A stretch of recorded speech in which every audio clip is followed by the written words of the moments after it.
என்ன குறைச்சலா இருக்கு, கொஞ்சம் ஊத்துட்டுங்களா? விளக்குல தான் எண்ணெய் இருக்குல்ல, அஹ், குறைச்சலா இருக்குன்னு தான் கேட்குறேன். ரொம்ப ஜாஸ்தி தான். அக்கறை. உங்களுக்கு ஏதாவது வேணும்னா கேளுங்க, நான் உடனே கொண்டு வந்து தரேன். ஆ, தேங்காய் இல்ல தேங்காய், அது வேணும். போய் எடுத்துட்டு வரீங்களா? உடனே கொண்டு வரேங்க. போங்க. என்ன லீலா, அவர்கிட்ட போய் கேக்குற? அவன் மட்டும் இவ்ளோ பேர் இருக்கா இல்ல, உன்கிட்ட மட்டும் வழி இல்லாமா? சாமி கும்பிட வந்தா மனசுல சாமி மட்டும் இருக்கணும். அத இப்ப வந்துட்டு போனல, அவன்கிட்ட சொல்லு. ஏய், அந்த பையன் சரவணன் திருவிளக்கு பூஜையில ரெகுலரா இருந்து ஹெல்ப் பண்றவன். நீ பாட்டுக்கு எதையாவது உளராத. இருக்கலாம், ஆனா நம்ம சரோக்கு மட்டும் கொஞ்சம் ஜாஸ்தியா ஹெல்ப் பண்ணணும்னு நினைக்கிறேன் போல இருக்கே. அதானே நானும் அவன் இந்த பக்கம் பாப்பான் பாப்பான்னு பாக்குறேன். அவன் லுக்கு எல்லாமே சரோக்கா மேலதான். ஏய், சாமி கும்பிடாம என்ன பேச்சு? ஒழுங்கா சாமியை கும்பிடுங்க. தம்பி, அங்க பாத்தியா வெள்ளத்தாவணி ஒத்தச்சடை, அதான் உனக்கு பார்த்துருக்க பொண்ணு. நல்லா பார்த்துக்க. அப்பு, அந்த பிரவுன் கலர் சேலை கட்டி உட்கார்ந்திருக்கே, அந்த பொண்ணு யாரு? அது சரி. ஏப்பா, பார்க்க வந்த பொண்ணை விட்டுட்டு இது எதுக்கு உனக்கு? நல்ல அழகா லட்சணமா ஹீரோயின் மாதிரி இருக்குல்ல. அட, இது என்ன துணிமணி எடுக்கிற வியாபாரம் நினைச்சியா? அது வேணும் இது வேணும்னு செலக்ட் பண்றதுக்கு. ஜாதக பொருத்தம் பார்த்து உங்க அப்பா ஏற்பாடு பண்ண பொண்ணு அந்த வெள்ளத்தாவணி ஒத்த ஜடை, அது அங்க இருக்கு. நீ என்னடான்னா சிதம்பரம் மகளுக்கு மேல பார்வை செலுத்துறிய? அவங்க அப்பா பேரு சிதம்பரமா? ஆமா, அதோ நிக்கிறாரே நெத்தியில பட்டையை போட்டுக்கிட்டு பக்தி பரவசோட, அவரு பஞ்ச பாண்டவர் மாதிரி 5 பொண்ணுங்களை பெத்து விட்டுருக்காரு. 5 பொண்ணுங்களா? ஆமா, அடுத்தது ஆம்பளை பிள்ளையா இருக்காதா, அடுத்ததாவது ஆம்பளை பிள்ளையா இருக்காதான்னு தொடர்ந்து ட்ரை பண்ணி வரிசையா 5 பொட்டை பிள்ளையா பெத்து வச்சிருக்காரு. அடப்பாவமே, மனசு நொந்து 5ஓட நிறுத்திட்டாரா? அட நீ ஒண்ணு, தொடர்ந்து ட்ரை பண்ணிருப்பாரு. அதுக்குள்ள சம்சாரம் செத்து போச்சு. ஆனா ஊருக்குள்ள ரொம்ப நல்ல பேரு, மரியாதையான குடும்பம். இங்க பாரு, இதான் மூத்த பொண்ணு தனம், 2வது பொண்ணு சரோஜா, 3வது பொண்ணு லீலா, 4வது பொண்ணு விஜயா, கடைக்குட்டி பவானி.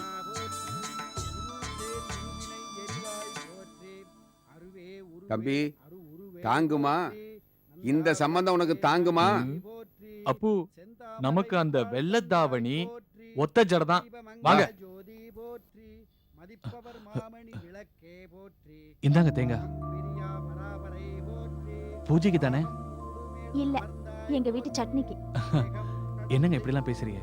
பின்ன என்னங்க, தேங்காய் வேணும்னு கிண்டலுக்கு சொன்னா போய் வாங்கிட்டு வந்துடுறதா? போங்க அங்கிட்டு. நீங்க கேட்டீங்கன்னு தான் வாங்கிட்டு வந்தேன்.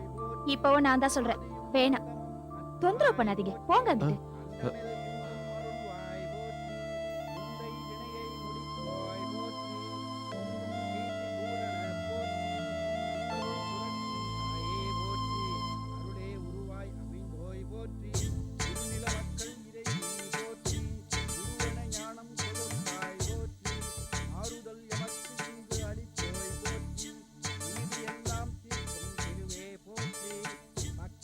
என்னங்க, நீங்களாவது வாங்கிக்கங்க. எங்க தேங்காய் தானங்க, ப்ளீஸ் வாங்கிக்கங்க. இவங்க வாங்கிட்டு சொன்னாங்க தாங்க வாங்கிட்டு வந்தேன். ப்ளீஸ் வாங்கிக்கோங்க, இதுல என்னங்க தப்பு இருக்கு? தேங்காய் தானங்க, ப்ளீஸ் சீக்கிரம் வாங்கிக்கோங்க. ப்ளீஸுங்க, வாங்கிக்கோங்க வாங்கிக்கோங்க.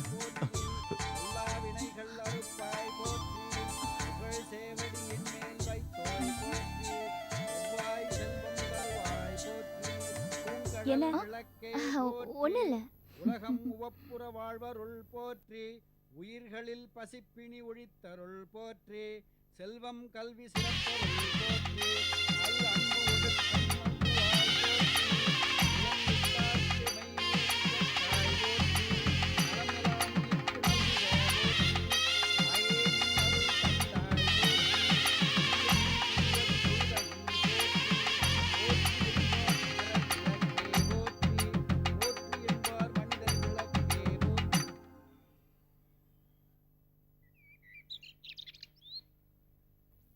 ராமசாமி முதலியார் வீட்டு கிரயப்பத்திரம். தள்ளுங்கப்பா, தள்ளுங்க. என்னடா அவ படத்தோட வணக்கம். இன்றைய சிறப்பு செய்திகள். அழகர் குலம் சிதம்பரம் மற்றும் அவரது புத்திரிகள். முதலில் சிதம்பரம்.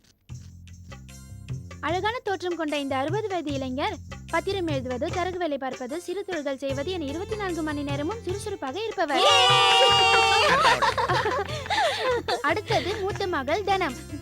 இவர் உருவத்தாலும் உள்ளத்தாலும் மேன்மையானவர். வெளி உலகம் அதிகம் தெரியாதவர், எப்போதும் சிரித்துக் கொண்டே இருப்பவர். சினிமாவில் அம்மன் வேடத்தில் நடிக்க இவரை அணுகலாம். ஒரு சிறு குறிப்பு, வீட்டில் மூத்த சகோதரியான இவருக்கு மூளை கொஞ்சம் குறைவு.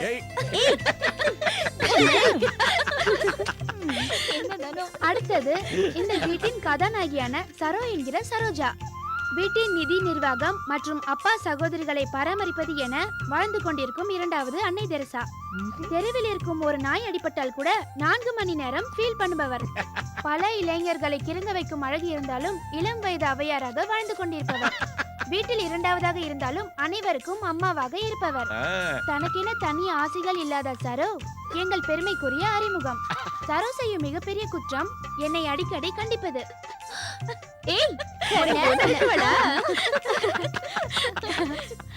அடுத்தது லொடலொட லீலா. லீலா என்பது இவர் பெயர், லொடலொட என்பது இவர் பேசி வாங்கிய பட்டம். இந்த வீட்டின் ஜனாதிபதியாகிய சிதம்பரம் அவர்களையே கிண்டல் செய்வதில் கில்லாடி. தனக்கு தானே தம்பட்டம் எடுத்துக் கொள்பவர். டமார் செவிடான ஆண் யாராவது இவரை வாழ்க்கை துணையாக்கி கொள்ளலாம். அடுத்தது வில்லங்கம் விஜயா. எதுக்கு எடுத்தாலும் சண்டை போடும் இனிய குணமுடையவர். இந்த வீட்டு பெண்களில் இவருக்கு இருக்கும் தனி சிறப்பு தான் செய்யும் தவறுகளை அடுத்தவர் மேல் தூக்கி போடுவது. சுருக்கமாக சொன்னால் இவர் ஒரு ஊமை குசும்பி.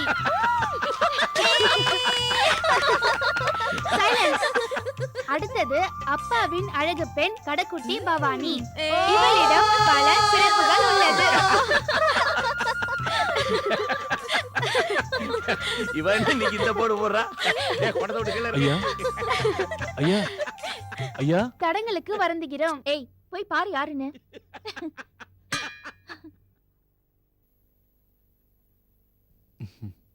கோயில்ல இருந்து காலாஞ்சி கொண்டு வந்திருக்கேன்.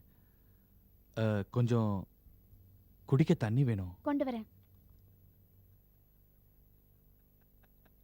அட, நம்ம அறிவிப்பாளருக்கு யாரோ பரிசு கொடுத்துருக்காங்க போல இருக்கு. இது ஏதுமா? இது யாரு கொண்டாந்தாங்க? கோயில்ல இருந்து சரவணன் பிரசாதம் கொண்டு வந்திருக்காரு. சரவணனா? அவனுக்காக தான் நான் காத்துட்டு இருக்கிறேன். ஏய், நில்லையங்க. ஏ சரவணா, சரவணா, இங்க வாயா. அட ஒன்னத்தாயா. அட கூப்பிடுறேன், நான் முழிச்சுட்டு நிக்கிறேன். வாயாங்க. கூப்பிடுறேன்ல, வாயா. கூப்பிட்டா வாயா மலமலன் மசா மசான். வாயாங்க. ஏ தனம், அந்த லெட்டர் எடு.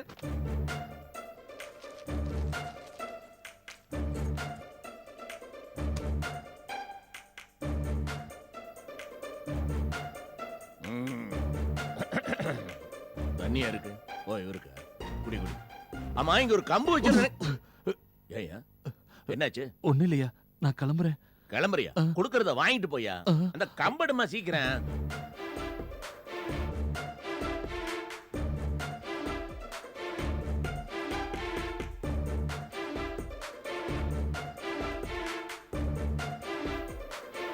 அப்பா,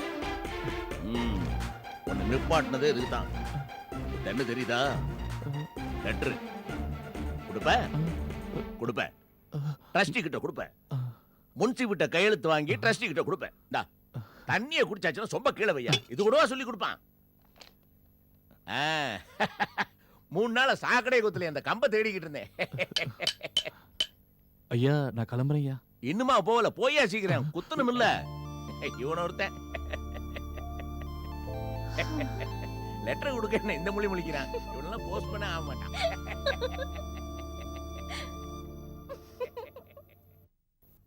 அம்மா, அம்மா, அம்மா, அம்மா, அண்ணன் பணம் தந்துச்சா? இல்லையே. எதுக்கு பணம்? எதுக்கா?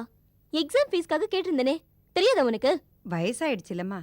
எல்லா விஷயமும் எப்பவும் ஞாபகத்துல இருக்கும், சமயத்துல மறந்து போயிடுதுமா. சோறு திங்க மறக்கறியா? அது மட்டும் கரெக்டா செய்யறல்ல, இது மட்டும் எப்படி மறந்து போகுது? நானும் பாக்குறேன், எனக்கு பணம் தர விஷயம் நான் மட்டும் மறந்து போயிடுது. அப்படிலாம் எதுவும் இல்லம்மா, நிஜமாவே மறந்து போயிடுச்சு. ஏன் மறக்க மாட்டேன்? நான் பொம்பளை பிள்ளை தானே. என்னைக்கா இருந்தாலும் அடுத்தவனை கல்யாணம் பண்ணிக்கிட்டு வேற ஒரு வீட்டுக்கு போயிடுவேன். ஆனா ஆம்பளை பசங்க கடைசி வரைக்கும் வச்சு தாங்குவாங்கங்கிற நினைப்பு உனக்கு. என்னடி இது பைத்தியக்காரத்தனமா இருக்கு? ஒரு சின்ன விஷயம் மறந்து போனதுக்கு போய் வீணா கற்பனை பண்ணிட்டு உளறியே. புருஷன் செத்த நாள்ல இருந்து பிள்ளைங்களை வளர்க்கறதுக்கு நான் எவ்வளவு கஷ்டப்பட்டிருப்பேன்னு தெரியுமாடி உனக்கு? சின்ன கழுதை. நான் ஒண்ணு சின்ன கழுதை இல்ல. ஆமா, சின்ன கழுதை இல்ல, வளர்ந்த கழுதை. எதுக்கு எடுத்தாலும் ஏத்து பேசிக்கிட்டு முட்டாச்சிருக்கி. இது பாரு, சிறுகி கிறுக்கின்னு பேசுனா அப்புறம் எனக்கும் பேச தெரியும். என்னடி என்ன பேசுவ? நானும் மரியாதை இல்லாம பேசுவேன். புள்ளைங்களை வளர்க்க துப்புலன்னா அப்புறம் எதுக்கு பிள்ளைங்களை பெத்துக்கிறீங்க? யாரை பார்த்து மரியாதை இல்லாம பேசணும்னு சொன்னாங்க? பேசு பேசு பாப்போம். நாக்கு இருக்காது. என்ன திமிரு ஏறி போச்சா உனக்கு? விடுறா, சின்ன கழுதை ஏதோ தெரியாம பேசிட்டா, அதுக்கு போய் யாரு இவ்வளவு சின்னவன்? எருமை மாடு மாதிரி வளர்ந்திருக்கான். விடுறா, வெளியால பேசிட்டா உன் தங்கச்சி தானே. அப்படின்னு பெருசா நான் தப்பா பேசிட்டேன். என்ன தப்பா பேசுனியா? அம்மா மூஞ்சிய பார்த்து எதிர்த்து பேசுனியே, அதுவே பெரிய தப்பு. மரியாதை இல்லாம பேசுவேன்னு சொல்ற? நம்மள வளர்த்து ஆளாக்குறதுக்கு எவ்வளவு கஷ்டப்பட்டிருக்காங்க தெரியுமா உனக்கு? தன்னோட மரியாதையை விட்டு கொடுத்துட்டு 4 இடத்துல வேலை செஞ்சு அவங்க கொடுத்த பழையதை தான் சாப்பிட்டு நம்மளுக்காக சுடுசோறாக்கி கொடுப்பாங்க தெரியுமா உனக்கு? உனக்கு என்ன தெரியும்? எவ்வளவு இருந்த உனக்கு எதுவும் தெரியாது, சொன்னாலும் புரியாது. சொந்தக்காரங்க சொல்லிக்கிறாங்களே, எங்க இருந்தாங்க அவங்க எல்லாம்? ஓரமா நின்று வேடிக்கை பார்த்தாங்க. ராஜமோ அவ பிள்ளைங்களோ பிச்சை தான் எடுக்க போறாங்கன்னு இலக்காரமா பேசினாங்க. நம்ம குடும்பம் கெட்டு நாசமா போயிடும்னு அவங்களுக்குள்ள ஒரு நம்பிக்கை, அதுல ஒரு சந்தோஷம். அவங்க எல்லாருக்கும் நடுவுல குஞ்சுகளை புத்தி புத்தி வளர்க்கிற கோழி மாதிரி அம்மா நம்மளை வளர்த்தாங்க. தன்னையே மறந்து தன்னோட பசி விருப்பு வெறுப்பு எல்லாத்தையும் விட்டுட்டு நம்மள ஆளாக்குறது மட்டும்தான் வாழ்க்கை அப்படின்னு நினைச்சு வாழ்ந்தவங்க அம்மா. இன்னைக்கு நீ அவங்க முன்னாடி நின்னு மரியாதை பத்தி பேசுறியா? உன்ன விடுறா, பெரிய பேச்செல்லாம் பேசிட்டு. அவ என் மக தானே, திட்டினா திட்டிட்டு போறா. இல்லம்மா, இல்ல இல்ல இல்ல இல்ல இல்லம்மா. உங்களை யாராவது தப்பா பேசினா என்னால பொறுத்துக்க முடியாதுமா. அது நீங்க பெத்த பிள்ளையா இருந்தாலும் சரி. என்னம்மா அது? அண்ணன் தானே அடிச்சான், அடிக்கட்டும். அவங்கிட்ட போய் பேசுமா, போமா. பாருமா, அம்மா தப்பா பேசினா எனக்கு பிடிக்காதுன்னு உனக்கு தெரியும்ல. உனக்கு என்ன வேணும்? பணம் தானே வேணும். நான் தரேன் நான் தரேன். நான் யாருக்காக உழைக்கிறேன்? உங்களுக்காக தானே.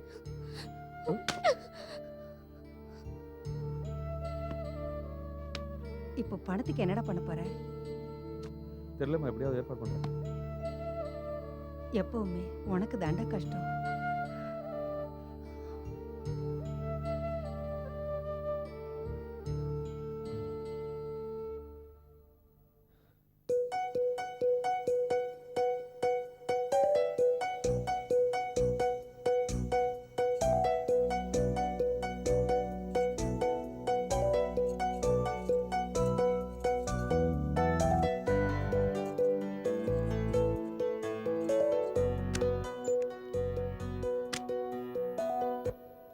வீட்டுக்கு வந்தா வான் கூட கூப்பிட மாட்டியா? அதெல்லாம் மத்தவங்களுக்கு. நீங்க எப்படா வருவீங்கன்னு நான் காத்துக்கிட்டு இருக்கேன். உங்களை வான்னு வேற கூப்பிடணுமா? டச் பண்ற? ஏன் லேட்டு? ஒரு சின்ன பிரச்சனை, அதுக்காக அலைஞ்சிட்டு இருக்கேன். சின்ன சின்னதா பிரச்சனை வருது, மனசு சோர்ந்து போகுது. ஆனா அப்பெல்லாம் மனசுல சட்டுன்னு ஒண்ணு நினைச்சா போதும், பட்டுன்னு மனசு லேசாயிடுது. சரளாங்கிற பேருக்கு அப்படி ஒரு பவர். இப்படி இல்ல என்ன இல்ல.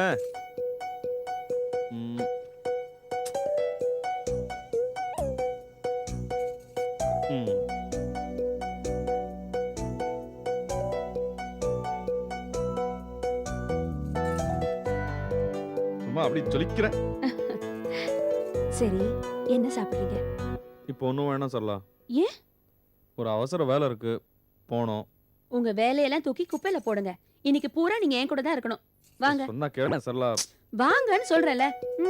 அப்படி இல்ல சரலா, எனக்கு இங்க இருக்கிறது தான் ரொம்ப பிடிக்கும். என்ன பண்றது, பண விஷயம்.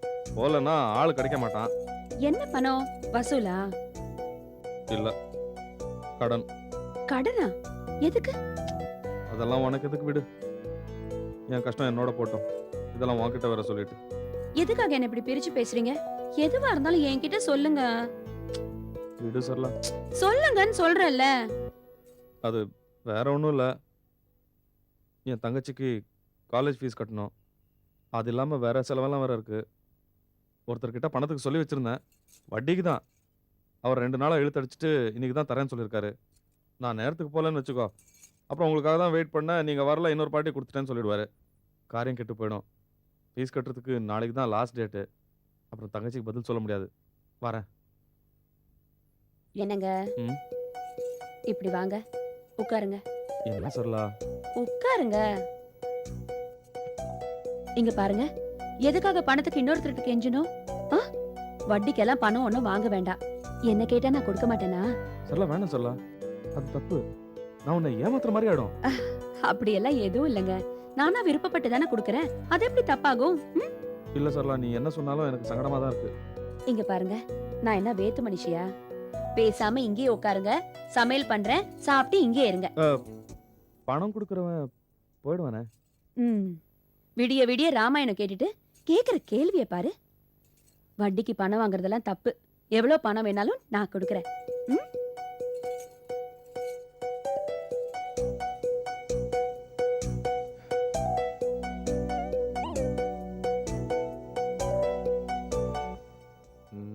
சேர்க்க ரொம்ப வக்கரமா இருக்கே. அதனால ஏதாவது கெடுதல் உண்டுங்களா? ஆஹா, கெடுதல்லாம் ஒண்ணு இல்லம்மா. என்ன, உடம்புக்கு நோய் வரும், தொழில் முடங்கி அபிவிருத்தி இல்லாம போகும். அதை தவிர வேற ஒன்னும் செய்யாது. அது சரி, தொழில் முடங்கி போய் உடம்புக்கும் நோய் வந்தா அது போதாதா? அதுக்கு மேல வர வேணுமா? இதெல்லாம் நம்ம உத்திக்கு சொல்றது இல்லம்மா. ராகு சனி சேர்க்க இருந்தா அப்படித்தான் நடக்கும். இதுக்கு ஏதாவது பரிகாரம் இருக்கா ஜோசியரே? ஒன்னும் பயப்பட வேண்டாமா. உங்க பையன் ஜாதகம் ரொம்ப நல்ல ஜாதகம். வசதியான நிலைமைக்கு வரக்கூடிய யோகம் இருக்கு. அப்படியா? எப்பா, ரொம்ப சந்தோஷப்பா. இந்த ஜாதகருக்கு வரக்கூடிய மனைவி மகாலட்சுமியா வாய்ப்பா. ஆஹா. 7ல வியாழன் சுபமா உட்கார்ந்துருக்கார். அந்த பொண்ணாலதான் இவருக்கு மேன்மேலும் மேன்மைகள் கூடும். சீக்கிரமா இவருக்கு ஒரு கல்யாணம் பண்ணி வைங்கோ. அப்படி கல்யாணம் பண்றதுக்கு நேரம் எப்ப வரும்? இப்பவே இவருக்கு கல்யாணம் பண்ணக்கூடிய ஒரு அமைப்பு இருக்குமா. குரு பார்வை பரிபூர்ணமா இருக்கு. என்ன, இன்னும் 3 மாசத்துக்குள்ள கல்யாணம் பண்ணிடுங்கோ, இல்லைன்னா ரொம்ப தள்ளி போயிடும். என்ன ஜோசியரே, 3 மாசத்துக்குள்ளயா? 3 மாசத்துக்குள்ள கல்யாணத்தை முடிக்கலன்னா? அதான் சொன்னேனேம்மா, ரொம்ப தள்ளி போயிடும். அதுக்கப்புறம் கல்யாண யோகம் வர்றதுக்கு 4-5 வருஷம் ஆகும். ஐயோ, 4-5 வருஷம் பொறுத்தா? எம்மாடி, அதுக்குள்ள அவன் கிழவன் ஆயிடுவானே. அம்மா, ஜோசியர் சொல்றத கொஞ்சம் கவனமா கேட்டுக்கோ. அப்ப நான் உத்தரவு வாங்கிக்கிறேன். இந்தாங்க. உத்தரவு வாங்கிக்கிறாராம், குட்டையை குழப்பி விட்டுட்டு. தீர்க்காயு சமஸ்து. ராசம், ஜோசியர் சொன்னதை கேட்டியா? உன் மகனுக்கு எப்படியாவது 3 மாசத்துக்குள்ள கல்யாண ஏற்பாட பண்ணிடு.